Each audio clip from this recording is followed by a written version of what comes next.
बिस्मिल्लाहिर्रहमानिर्रहीम।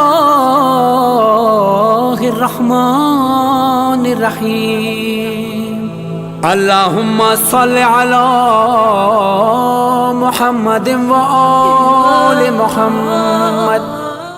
आज मैं ज़िक्र करने जा रहा हूँ कि वज़ू का और गुस्ल का हमने तरीका सिखाया है, लेकिन उसके बावजूद मोमिनीन के सवाल आए हैं और वो सवाल भी दुरुस्त हैं, क्योंकि वज़ू और गुस्ल जो हैं ये बुनियादी चीज़ें हैं तहारत के लिए। तो उन सवालों के जवाब देना मैं ज़रूरी समझता हूँ। पहले यह है कि नीयत किस वक्त करनी है। तो नीयत आपने करनी है, आप पहले चेहरे को धो लें, आप पहले बाजू धो लें, साबुन से धो लें, कोई मुश्किल नहीं है। जो ही आप वज़ू करना स्टार्ट करेंगे आपने चेहरे पर पानी डालते हुए नीयत करनी है। चेहरे पर पानी किस तरह डालना है वो हम तरीका बता चुके हैं। यानी आपने जो चेहरे पर पानी डाला है वो आपने बालों की इब्तिदा से डालना है और बाकी आपने वज़ू करना है। मर्द और ख़ातून का एक ये सवाल बहुत ज़्यादा है, ख़ातून का वज़ू बता दें। ख़ातून के वज़ू का भी यही तरीका है, बस उसके लिए मुस्तहब ये है कि वो बाजू अंदर से धोएगी इस तरह, बाकी तरीका यही है। नाज़रीन, अगर आप हमारे इंडिपेंडेंट डिजिटल प्लेटफॉर्म को सपोर्ट करना चाहते हैं तो लाइक कीजिए, सब्सक्राइब कीजिए और कमेंट्स में ज़रूर पार्टिसिपेट कीजिए, क्योंकि इससे हमें आगे बढ़ने में मदद मिलेगी। यही है। चेहरे पर पानी डालना बता चुके हैं कि बालों की इब्तिदा से चेहरे पर पानी डालेंगे और नीयत भी उसी वक्त करनी है। वज़ू करता हूँ या करती हूँ वाजिब कुर्बतन इल्लल्लाह। मज़ीद ये रफ़ा होना हदस के या फ़लाँ के लिए या नमाज के लिए ये कहना ज़रूरी नहीं है।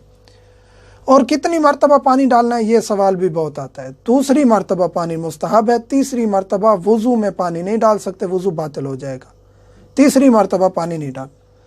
कोहनियों को धोना है। अक्सर और बेशतर ये होता है कि इंसान वज़ू करते हुए देखा गया है बाज़ दफ़ा मोमिनीन को कि पानी उठाते हैं और यहीं डाल देते हैं और फिर हाथ धो के कोहनी तक पहुंचा नहीं पहुंचा और चले गए। पानी कोहनी के ऊपर डालना है, यहाँ डालना है या अंदर की तरफ से डालना है। कोहनी के ऊपर से कोहनी को साथ धोना है, ये ज़रूरी है, वाजिब है। इसके साथ ही वज़ू दुरुस्त होगा। मर्द व ख़ातून का मसा वो भी एक ही तरीका है। ख़ातून ने अपने बालों के ऊपर मसा कर लेना है, ये वज़ू में हम ये तमाम चीज़ें बता चुके हैं। और पाँव का मसा भी एक जैसा है, यानी ये पाँव है, ये पाँव की उंगलियां हैं, ऐसे हाथ रखना है और ये पाँव के जो मरकज़ी जगह है, जो साक यानी पिंडली और पाँव के मिलाने वाली जगह है, टखनों तक, वहाँ तक लेके आना है, ऐसे लेके आना है। ये पाँव का मसा का तरीका है।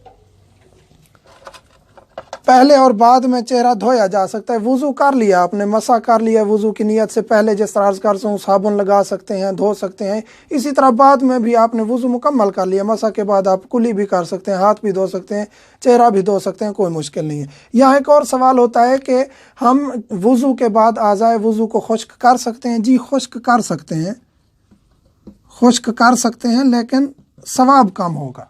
खुश्क कर सकते हैं, टावल से, कपड़े से, टिशू से, किसी चीज़ से आज़ाए वज़ू को खुश्क कर सकते हैं, लेकिन सवाब कम हो जाएगा। कुली करना, नाक में पानी डालना, हाथ धोना, ये मुस्तहब्बात हैं। यानी आप वज़ू करने के लिए गए, आपने हाथ धोए, फिर 3 दफ़ा कुली की, नाक में पानी डालना, ये मुस्तहब्बात हैं, वाजिबात में से नहीं है। तेल लगा हुआ है, पेंट लगा हुआ है, स्याही है, अल्फी है, कोई चीज़ भी है जिससे पानी जल्द तक नहीं पहुंच रहा, या सर पे तेल है और वो तेल इतना है कि मसे का पानी बालों की जल्द की तह तक या इब्तदाई बालों तक नहीं पहुंच रहा, तो इसको हटाना ज़रूरी है। तेल को, पेंट को, इन चीज़ों को हटाना वाजिब है, तब जाके आपका वज़ू दुरुस्त होगा।